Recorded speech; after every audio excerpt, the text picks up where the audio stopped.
Your wife breaks your heart.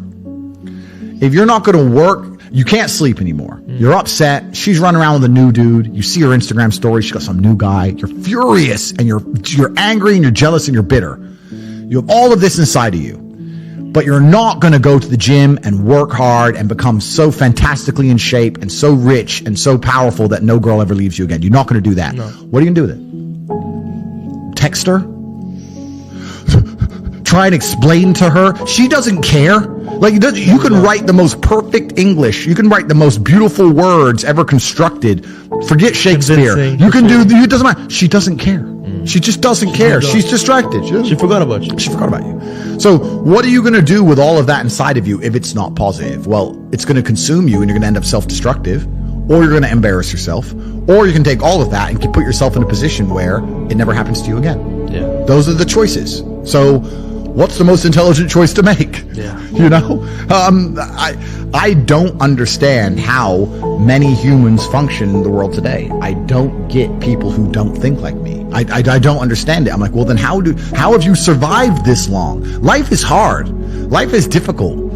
Maybe I've just been unlucky, which I don't believe in, but I've had so much trauma and bad events and negativity and stress and all these things that have happened to me. And I've used all of it to be monumentally successful. People are functioning. If you're not thinking like me and you're going through life with any other mindset, you've been extremely fortunate that God smiled on you and allowed you to sit around most of the time doing jack shit, and you have yet to be punished for that. Yeah. I could never have lived that life. If I was a bit lazy or a bit, or I was a bit of a snake, or if I lied to people, I'd be dead by now. Yeah. Like, so a lot of these people are just absolutely and utterly blessed by God that they managed to go through life with such a non-competitive mindset and they're still breathing. Like, I don't understand how people can think any other way. Yeah. I've spoken to dudes and like, yeah, I had a bad couple months. Why? Oh, my girl left me. You've wasted months?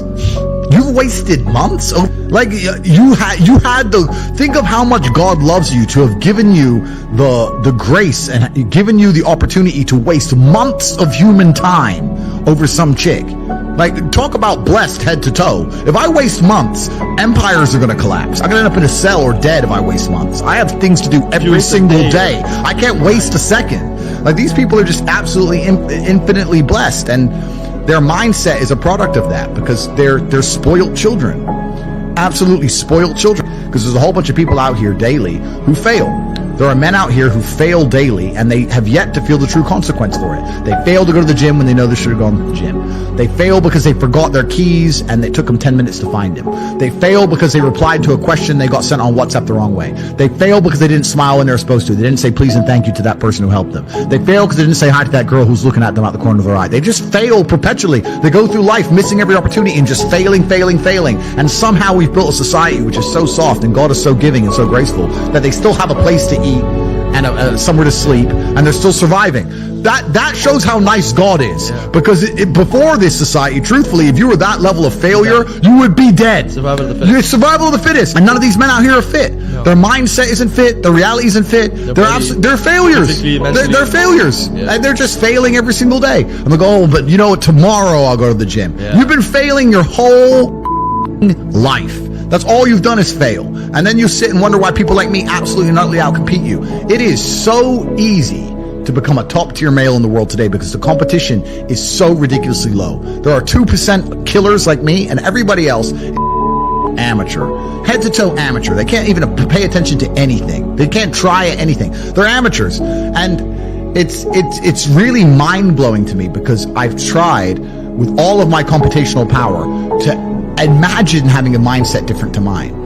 And I just can't see a reality worth having. I can't see a reality worth living. I can't see how you're going to build a life worth experiencing if you have any other mindsets.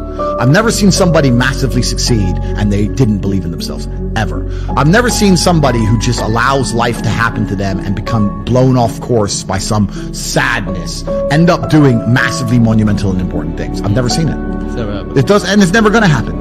Because it's competitor. It's like crypto. It's player versus player. Right. I can sit here right now at power. I can sit here right now and recall events that will prevent me from sleeping for 2 to 3 days. That gives me a superpower that other men do not have. They want to go to sleep. They're tired. I can stop being tired for days at a time. I can just have a thought. I can remember. I can sit, close my eyes, and use the power of my brain to vividly remember events, and I will not sleep for days. And when people come to me and say, oh, this happened, I'm really sad, or my heart broke, or this bad thing happened to me, I say, good. Thank the Lord that he's given you this endless source of motivation. You're wasting it. That's your problem. But it's been given to you. Nitrous oxide has been given to you. You just have to use it in the correct way. So I'm the luckiest man in the world because all the bad things that happened to me have given me all the building blocks to become the most fantastic man on the face of the planet.